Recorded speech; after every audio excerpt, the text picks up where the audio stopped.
কি বুঝছেন স্যার? পুরোটাই ধোঁয়াশা, বুঝলে। অঞ্জলি দেবীর জ্ঞান ফেরা না পর্যন্ত এই কেসে শুরু হবে বলে তো মনে হচ্ছে না। দেখো, আমাদের কাছে এখন সবচেয়ে বড় প্রশ্ন, ওই দিন ওই রাত্রে ওই ঘরে ঠিক কি হয়েছিল।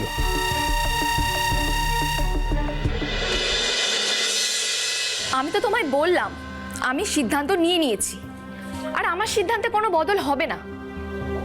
কি কি বললে? তোমার কি হবে? তা তোমার কি হবে সেটা আমি কি করে জানবো? আর এই যে তোমার কি হবে সেটা তোমার আগে ভাবা উচিত ছিল। কিন্তু এখন আমি সব দায় নিজের ঘাড়ে নিয়ে সবকিছু থেকে সরে আসবো না, এই আমার শেষ কথা।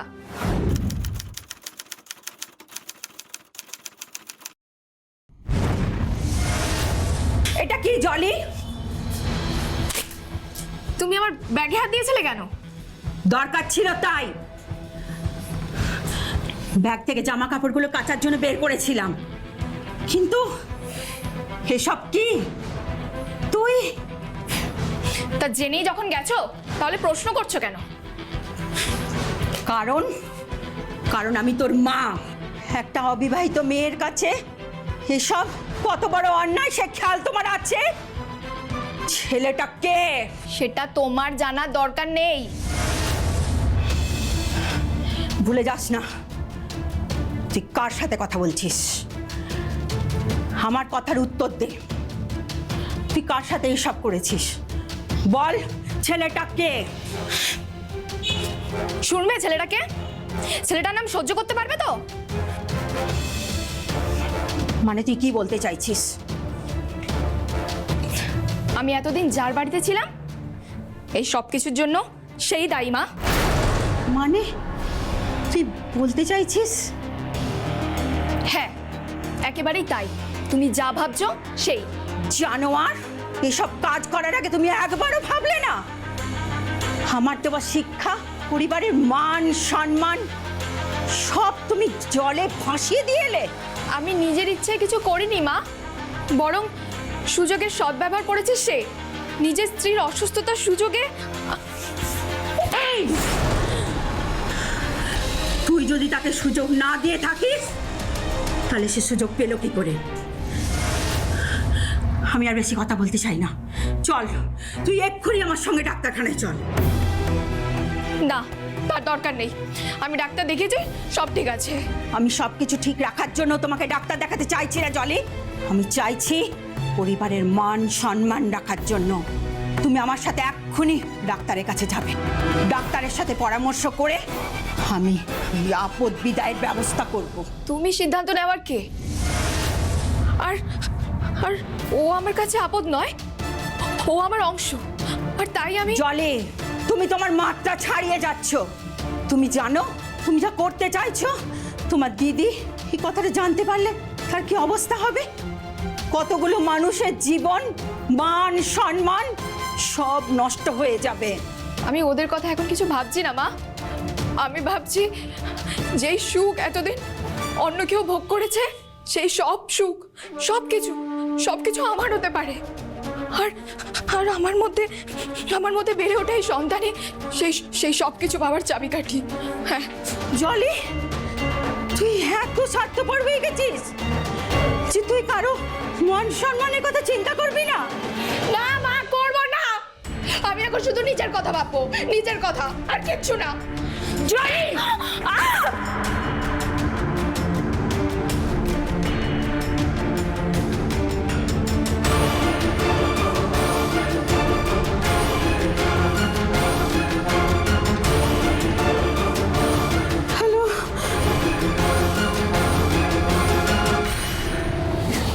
দীর্ঘ 7 দিন কেটে যায়, তবুও অঞ্জলি দেবীর জ্ঞান ফেরে না।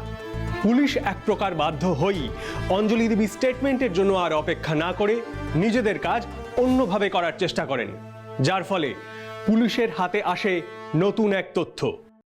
স্যার, ব্যাপারটা বড় অদ্ভুত লাগছে। আমরা যে কেসটা অনায়াসে মাত্র 2 দিনে সলভ করতে পারি, এখন সেই কেসটা সলভ করার জন্য আমাদের হাতে সামান্যতম একটা ক্লু পর্যন্ত নেই। দেখো সীমা, এটাই তো আমাদের ডিউটির খেলা।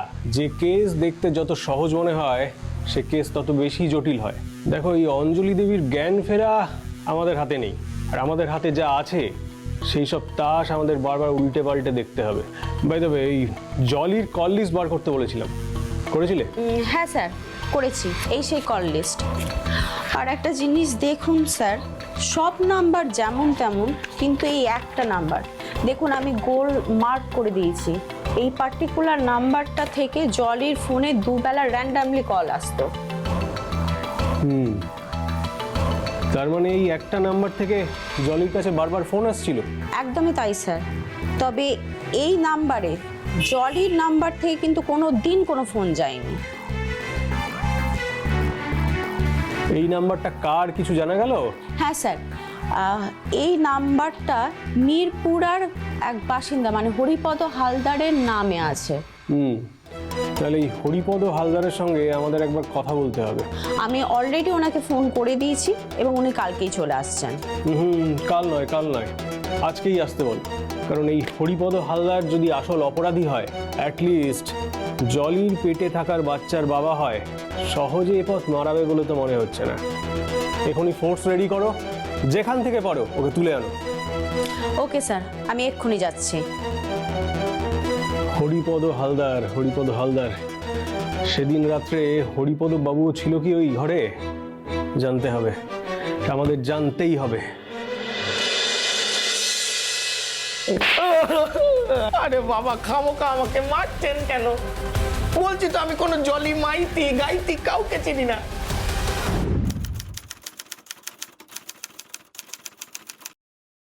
তুই মিথ্যে কথা বলছিস। তোর নামে তোলা সিম থেকে রোজ জলি মাইতির কাছে ফোন যেত, আর তুই জলি মাইতিকে প্রেগনেন্ট করেছিস। এবার সত্যি কথাটা বল হরিপদ। আরে যে কাজ আমি করিনি সেটা আমি কি স্বীকার করবো বলুন তো? আমার বলে কিনা নিজের বউরই একটার বেশি দুটো বাচ্চা হলো না আমার কারণে, আমি আবার কোন ওই জলি মাইতি না কে তাকে প্রেগনেন্ট করবো? তাহলে তোর নামে তোলা সিম দিয়ে জলি মাইতিকে কলগুলো কে করলো? দেখ হরিপদ, পুলিশের কাছে না অনেক পন্থা আছে পেট থেকে কথা বার করবার, সেগুলো যদি আমরা ব্যবহার করি না। দাঁড়া, এই কল লিস্টটা দাও। এই নাম্বারটা ভালো করে দেখ। এই নাম্বারটা যে তোর না, তুই অস্বীকার করতে পারিস? আলবাত পারি। এই নাম্বারটা আমি ব্যবহার করা দূরস্থ চোখে পর্যন্ত দেখিনি। আবার মিথ্যে কথা বলছিস? এই দাঁড়ান স্যার, আপনাদের আমাকে মেরে হাতে সুখ করতে হয়, তা নয় আরো দু চার ঘা মেরে নিন, কিন্তু এভাবে অন্য মেয়ের সঙ্গে আমার নাম জুড়ে দেবেন না। আমার বউটা না ডেঞ্জারাস। ও যদি একবার জানতে পারে না আপনারা আমাকে এখানে অন্য মেয়ে ছেলের সাথে সম্পর্ক আছে এই ভেবে ধরে এনেছেন, তাহলে আমাকে আর আস্ত রাখবে না। তার মধ্যে রয়েছে আমার শাশুড়ি, ও মাগো, সে তো ট্রিপল ডেঞ্জারাস।